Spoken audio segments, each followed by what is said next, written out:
ಕೊಪ್ಪಳ ಗವಿಮಠದ ಭಕ್ತರಿಗೆ ಬೀದಿ ನಾಯಿಗಳ ಆತಂಕ ಎದುರಾಗಿದೆ. ಒಂದಲ್ಲ ಎರಡಲ್ಲ ಒಂದೇ ಕಡೆ 50 ನಾಯಿಗಳ ದಂಡೆ ಇದೆ. ಗವಿಮಠದ ಬಳಿ ಓಡಾಡ್ತಾ ಇರುವಂತಹ ಬೀದಿ ನಾಯಿಗಳ ಗುಂಪು. ಈ ಹಿಂದೆ ಮಕ್ಕಳು ಜನರ ಮೇಲೆ ದಾಳಿಯನ್ನ ಮಾಡಿದ್ವು ಶ್ವಾನಗಳು. ಅಧಿಕಾರಿಗಳಿಗೆ ವಾರ್ನಿಂಗ್ ನೀಡಿದ್ರು ಉಪಲೋಕಾಯುಕ್ತರು. ಆದರೆ ಆ ವಾರ್ನಿಂಗಿಗೂ ಕೂಡ ನಗರಸಭೆ ಡೋಂಟ್ ಕೇರ್ ಅನ್ನೋ ರೀತಿಯಲ್ಲಿ ವರ್ತಿಸ್ತಾ ಇದೆ ಅಂತ ಅಧಿಕಾರಿಗಳ ವಿರುದ್ಧ ಸಾರ್ವಜನಿಕರು ಆಕ್ರೋಶವನ್ನು ವ್ಯಕ್ತಪಡಿಸಿದ್ದಾರೆ.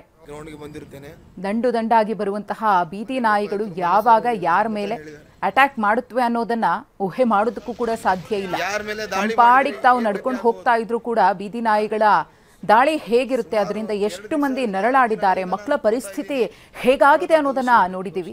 ಬೀದಿ ನಾಯಿಗಳ ಹಾವಳಿಗೆ ಕಡಿವಾಣ ಹಾಕಿ ಅಂದ್ರೂ ಕೂಡ ಒಂದಷ್ಟು ಭಾಗಗಳಲ್ಲಿ ಸಂಬಂಧಪಟ್ಟವರು ಕ್ರಮವನ್ನು ತೆಗೆದುಕೊಳ್ತಾ ಇಲ್ಲ. ಗಮನಿಸ್ತಾ ಇದ್ದೀರಿ ದೃಶ್ಯಾವಳಿಯಲ್ಲಿ ಒಂದೇ ಕಡೆ ಸುಮಾರು 50 ಬೀದಿ ನಾಯಿಗಳು ಠಿಕಾಣಿ ಹೂಡಿವೆ.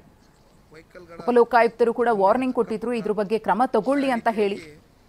ಜನಸಾಮಾನ್ಯರು ಕೂಡ ಪದೇ ಪದೇ ಮನವಿಯನ್ನ ಮಾಡ್ಕೊಳ್ತಿದ್ದಾರೆ. ಆದ್ರೆ ಅದ್ಯಾವುದಕ್ಕೂ ಕೂಡ ನಗರಸಭೆ ಅಧಿಕಾರಿಗಳು ಸ್ಪಂದಿಸ್ತಾ ಇಲ್ಲ, ಯಾವುದೇ ಕ್ರಮಕ್ಕೂ ಕೂಡ ಮುಂದಾಗ್ತಾ ಇಲ್ಲ ಅಂತ ಹೇಳಿ ಕಿಡಿಕಾರಿದ್ದಾರೆ.